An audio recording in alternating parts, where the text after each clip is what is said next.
ஜீ தமிழ்ல ரசிகர்கள் மத்தியில மிகப்பெரிய வரவேற்பு பெற்ற நிகழ்ச்சியா சரிகமபா மாறியிருக்கு அப்படின்னு தான் சொல்லணும். அதுவும் இந்த சீசன் அதாவது சீனியர் சீசன் 5 ரொம்பவே சூப்பரா போய்க்கிட்டு இருக்கு. அண்ட் இந்த ஒரு சீசன்ல ஏகப்பட்ட கலைஞர்கள் தங்களோட திறமைய போட்டி போட்டு காட்டி வந்துட்டு இருக்காங்க.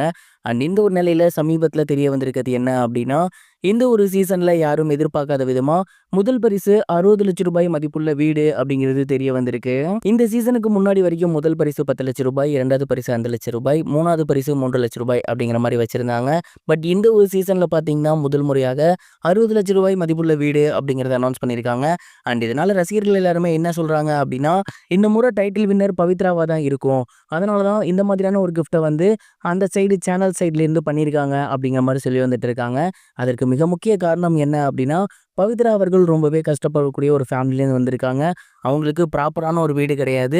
இதில வர வருமானத்த வச்சு தான் இதுக்கப்புறம் அவங்களோட லைஃப்ப அவங்க செட்டில் பண்ணணும்.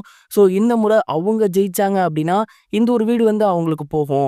அதனால தான் இந்த மாதிரியான ஒரு விஷயத்த சேனல் தரப்புல பண்ணியிருக்காங்க அப்படிங்கிற மாரி நெறைய ஃபேன்ஸ் வந்து சொல்லி வந்துட்டு இருக்காங்க. மேலும் பவித்ரா அவர்கள் பார்த்தீங்கன்னா, ரொம்பவே காமன் பீப்பிள்லேருந்து வந்திருக்காங்க. அந்த ஒரு காரணத்தினால அவங்களுக்கு சாதாரண மக்களோட அனுதாபம், அது மட்டும் இல்லாம அவங்களோட ஃபேமிலி ஸ்டோரி சொன்னதுக்கப்புறம் நெறைய பேர் வந்து இவங்க எப்படியாவது கஷ்டப்பட்டு ஜெயிக்கணும் அப்படின்னு நினைக்கிறாங்க. ஏன் உள்ள இருக்கக்கூடிய ஜட்ஜஸே இவங்க ஜெயிச்சா நல்லாயிருக்கும் அப்படிங்கிற மாரி நினைக்கிறாங்க. அந்த அளவுக்கு ஒரு அனுதாப அலை வந்து பவித்ரா அவர்கள் மேல இருந்திருக்கு அப்படின்னு தான் சொல்லணும். அதனால கண்டிப்பா வோட்டிங் வைஸ் அப்படின்னு வரும்போது பவித்ராவுக்கு மிகப்பெரிய அளவுல வோட்டிங்ஸ் வரும். அவங்க தான் ஜெயிக்கிறதுக்கு அதிக வாய்ப்புகள் இருக்கு. இந்த மாதிரியான ஒரு காரணத்தால தான் சேனல் தரப்புல இருந்து கிஃப்ட் மாத்தப்பட்டிருக்கு, பரிசு மாத்தப்பட்டிருக்கு அப்படிங்கிற மாரி சொல்லி வந்துட்டு இருக்காங்க. அண்ட் இது மட்டும் நம்ம அப்படியே நம்பவும் முடியாது. ஏன்னா அங்க இன்னும் நெறைய பேர் வந்து ரொம்ப சூப்பரா பாடுறவங்க இருக்காங்க. அதனால இப்போதைக்கு வந்து இந்த மாதிரியான டாக்ஸ் எழுறத பார்க்க முடியுது. பட் ஃபைனல்ஸ்ல யார் ஜெயிப்பாங்க அப்படிங்கிறத பொறுத்து இருந்து தான் பார்க்கணும். நீங்க என்ன நினைக்கிறீங்க? இந்த சீசனோட டைட்டில் வின்னர் ஒருவேளை பவித்ரா அவர்கள் தானா? இல்ல வேற யாராவது வருவாங்களா? மறக்காம கமெண்ட் பாக்ஸ்ல ஷேர் பண்ணுங்க. இது ஒரு புறம் இருக்க, நடிகர் விஜய் தேவர்கொண்டா அவர்கள் சூர்யா சார பத்தி ஒரு சில விஷயங்கள் ரொம்பவே எமோஷனலா ஷேர் பண்ணியிருந்தாரு. குறிப்பா அவர் என்ன சொல்லியிருந்தாரு அப்படின்னா, என்னோட படம் கிங்டம் வரப்போற ஜூலை 31ஆம் தேதி வந்து ரிலீஸ் ஆக போகுது. அண்ட் இந்த ஒரு படத்துக்கான ப்ரொமோஷன் பார்த்தீங்கன்னா, ஆந்திரா, தெலுங்கு 2லயுமே நான் வந்து அதிதீவிரமா பண்ணிட்டு இருக்கேன். இந்த 2 ஸ்டேட்ட விட்டு இன்னொரு ஸ்டேட்டுக்கு நான் வரேன் அப்படின்னா, அது தமிழ்நாடு மட்டும்தான். ஏன்னா இங்க இருக்க மக்கள எனக்கு அவ்வளவு பிடிக்கும்.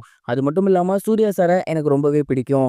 இந்த படத்துக்கு ஒரு சில விஷயங்கள் தேவை, ப்ரொமோஷனுக்கு ஒரு சில விஷயங்கள் தேவை அப்படிங்கிறப்ப, ரொம்பவே தயங்கி தயங்கி தான் நான் அவருக்கு கால் பண்ணேன். ஆனா அவரு, "நீங்க என் தம்பி மாதிரி, நீங்க என்ன கேட்டாலும் பண்ணி குடுப்பேன்" அப்படின்னு சொல்லி, உடனடியா அவர் வந்து நான் கேட்டத பண்ணி குடுத்திருந்தாரு.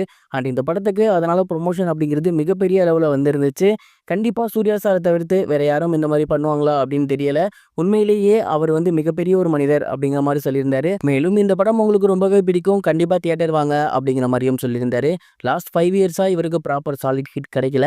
இந்த படமாவது மிகப்பெரிய ஒரு ஹிட்டா அவருக்கு அமையுதா அப்படின்னு பொறுத்திருந்து பார்க்கலாம். இதுவரைக்கும் கனெக்டிங் டிவிக்கு சப்ஸ்கிரைப் பண்ணனா மறக்காம சப்ஸ்கிரைப் பண்ணிக்கங்க.